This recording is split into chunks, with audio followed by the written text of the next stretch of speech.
Halo, selamat pagi Sugeng Enjang, sedulur sembung batik. Nah, kali ini kita bersama teman saya yang bernama Vicky.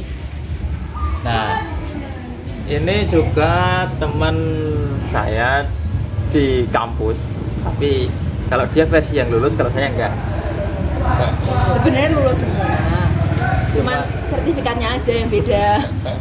Gitu teman-teman. Nah, Mbak Vicky ini juga menggeluti di dunia batik.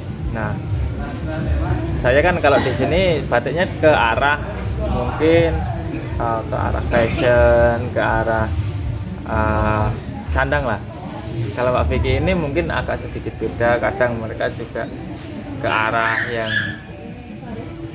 beda. Nah, seperti apa penjelasannya Mbak Vicky itu bisa dijelaskan Mbak Vicky? Sebenarnya batik itu menurut jenengan itu apa toh?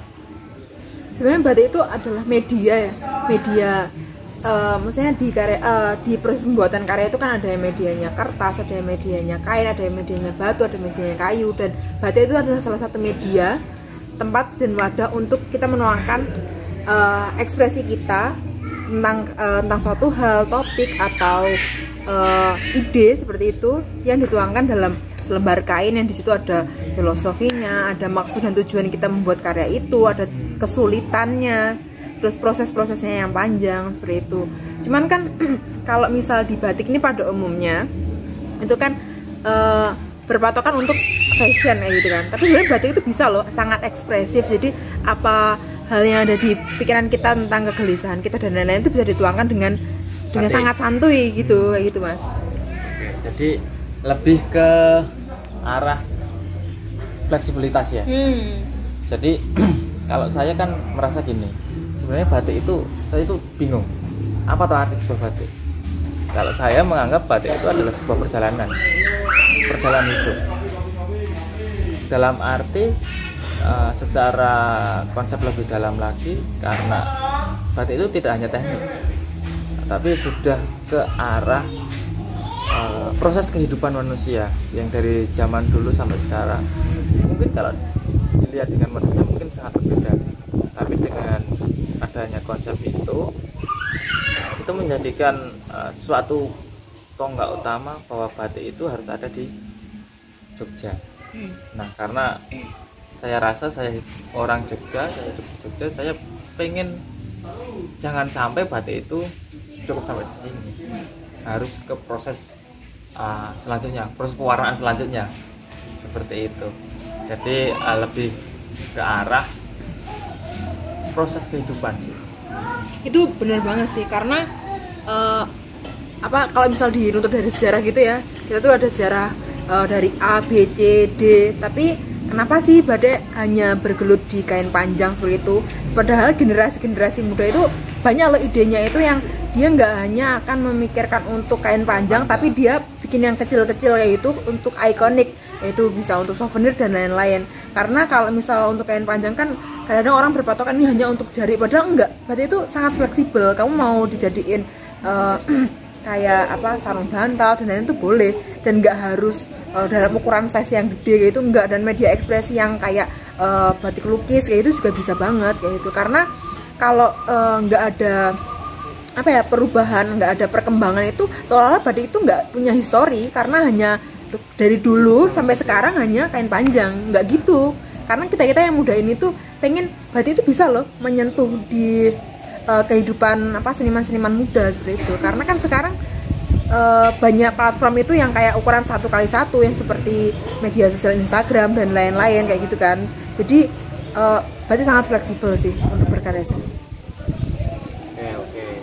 Jadi itu teman-teman, jangan berkecil hati lah. Kalau teman-teman itu baru belajar batik, itu banyak teman-teman itu ya belajar semua. Saya pun juga masih belajar, karena batik itu tidak akan ada habisnya tanpa kita belajar terus. Karena ya tadi kembali lagi ke proses perjalanan, motif, proses kehidupan, itu kan semua kita harus belajar terus. Kita juga nggak akan tahu di hari esok itu mau melakukan proses apa, melakukan batik apa, melakukan kegiatan apa. Itu kita mungkin bisa kita rencanakan, tapi pada realitanya kadang beda. Nah itu seperti batik, kita pengennya seperti ini padahal kita belum tahu nanti tuh efeknya itu seperti apa. Nah itu kita kan bisa explore terus, belajar terus di situ. Terus kalau untuk bicara tentang karakter kalau saya itu kan biasanya lebih cenderung ke abstrak ya, kontemporer. Nah itu mungkin lebih mempersimpel teknik, mempersimpel pengerjaan proses pembatikan. Padahal kalau kita lihat itu seperti bukan batik. Nah tapi ada patokan, batik itu apa? Kadang bicara tentang teknik, yang penting ada lilin panas yang untuk membatas sebuah karya. Itu juga jangan buat beban, yang penting ngalir aja, yang penting ekspresi aja, jangan takut salah. Bener sih, karena kalau misal batik itu semua tipenya sama, ibaratnya halusan semua atau abstrak semua, itu kayak kurang dinamis. Karena kalau kita ini aja diciptakan dengan wajah yang berbeda-beda itu kan lebih unik ya gitu kan, daripada kalau semua batik itu seragam kayak halusan semua, terus abstrak semua gitu. Jadi kalau misalnya lagi belajar batik kayak gitu, terus lilinannya masih belum rapi, belum menutup dengan sempurna, nggak apa, itu namanya proses kan, itu pewarnanya kadang-kadang masih gagal, itu nggak apa-apa banget. Karena hal yang dari kesalahan mungkin yang itu dianggap kesalahan itu akan jadi itu loh pengalaman-pengalaman yang kedepannya, oh kalau aku bikin seperti ini efeknya seperti ini loh ternyata kayak gitu. Jadi nggak usah takut akan kesalahan yang sudah terjadi di pembuatan ya, lebih ke teknis sih.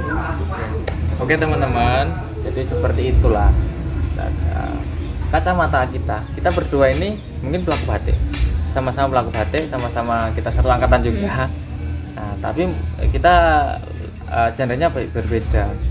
Mbak Vicky larinya ke batik yang lebih detail, kalau saya ke arah pewarnaan sih yang saya genjot di situ.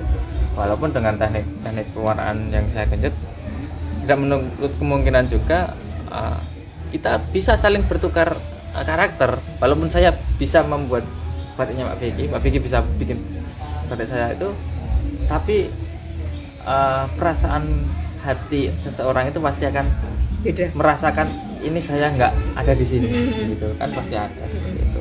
Oke teman-teman, jadi jangan berkecil hati. Yang jelas batik itu sederhana, jangan difikirkan terlalu muluk-muluk, yang penting berkarya. Itu pesan saya. Jadi biar teman-teman di rumah itu tidak patah semangat untuk belajar batik, karena semua orang itu pasti selalu belajar terus. Oke teman-teman, mungkin cukup sekian dulu dari saya, dan semoga obrolan kita ini bermanfaat buat teman-teman di rumah. Oke teman-teman, mungkin cukup sekian dulu dari saya. Tetap semangat, tetap berkarya, semangat Indonesia. Aku nak ngomong